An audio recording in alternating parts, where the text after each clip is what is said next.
Next, I'd like to invite up Patrick, who's going to change the tone just a little bit here. He's a senior editor at the Futurist magazine, which is based here in DC. They cover tech and policy and a lot of different things, and he's going to talk about some of the lessons learned from the Japanese tsunami. Thank you. Ooh, loud. Basically, I'm a journalist, and from April 9th, for about a week, I flew to Ishinomaki, Japan, deep in the tsunami-affected area, because basically my wife was like, hey, I got an idea. Why don't you fly into a nuclear meltdown and go camp out in a disaster zone for your career? And I was like, yeah. No, she hated it. So, what I'm about to tell you is not funny. This is Ugatsu. This is the city of Ugatsu. It's a little municipality in Ishinomaki. On March 11th, a 100-foot wave swept through here, took out everything. There's nothing left. This is the hospital. The 100-foot wave hit right about the 3rd floor. And this is Yamashita Hiroshi. Yamashita Hiroshi is in charge of rebuilding Ugatsu, his city. And basically, in order to do that, he has to be really close to where the disaster happened. So he's sleeping in his truck, because this is the emergency housing that they've given for the 18,000 refugees out of Ishinomaki. It's located many, many miles away from where their communities were, and that's a second disaster, because in order to rebuild, they have to be really close. This is Callie Sternbaugh. She's with the Maryland Institute College of Art, and she and her classmates are designing new emergency housing solutions that help keep refugees close to where their actual houses were so that they can stay in the community. I also find her physically attractive. These are her classmates, and this is the emergency housing solution that they designed. As you can see, it's raised a little bit so that it avoids additional flooding. There's a ventilation system here so that it stays cooler in the summer and stays warmer in the winter. The blocks are made out of rubble that they configured into with mesh, and you can run a business out of the 1st floor. And the whole unit costs $3,000, which is cheaper than what the government's paying right now for emergency housing. This is Junior. He's head of relief operations for Peace Boat. They were the first relief operation in Ishinomaki besides the Red Cross, and they're doing a hell of a lot more there between you and I.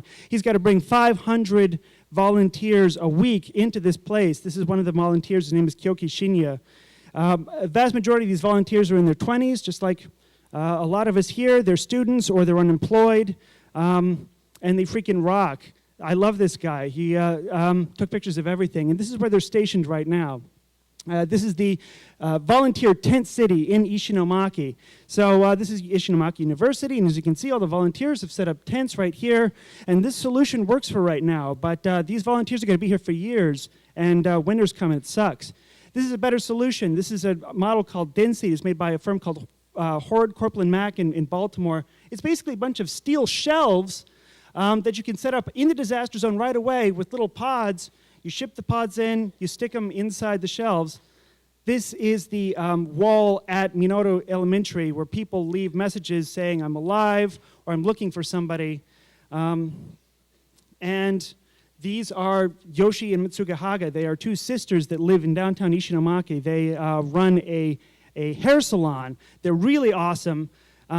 And what happened was, on the day the disaster hit, they got the earthquake warning and they got the tsunami warning. They got in their car, they tried to drive, and a freaking 16-foot wall of water came, swept their car up. You can see this is their street. This is a giant, big shrimper boat that was caught up in the wave. They climbed out of their car, they dove onto a roof, and they survived just barely. They were extremely lucky. This is a new app that we're going to be debuting at Futurist Beta Launch, which takes place in Vancouver, July 8th. Jim, and this is an app that would save lives in that situation, helps you visualize awareness in social media. So if the Haga mother and daughter had this, they would have been able to see the wave, because what it does is it takes 82%, it takes the mobile phone and your camera. 82% of all mobile phones have a camera now, and it takes a picture of the disaster as it's happening, so you have real visual, real-time information of the disaster that's taking place around you, and you can see, and you can talk with your emergency personnel. What's going on? How big is the wave? Where is it? Where am I right now? What do I do to get away with it? Had Haga, mother and daughter, had that, they wouldn't have gotten in their car. They wouldn't have had to been lucky. This is their business. It's called Cross. It's a hair salon. It's in downtown Ishinomaki. They say that for the first couple weeks, they're going to start giving haircuts for free when everybody gets back.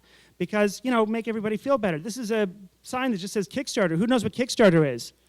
Woo! Yeah, great. Go to Japan because they need it, all right? Everybody in Ishinomaki right now has a project that I think is Kickstarter fundable, so let's get on it. And this is the lessons from Ishinomaki. Community-based emergency housing is better than emergency housing pushes people far away.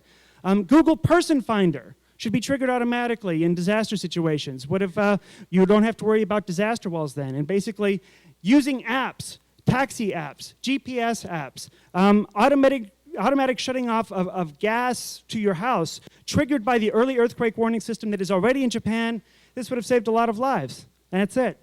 Hey, thanks.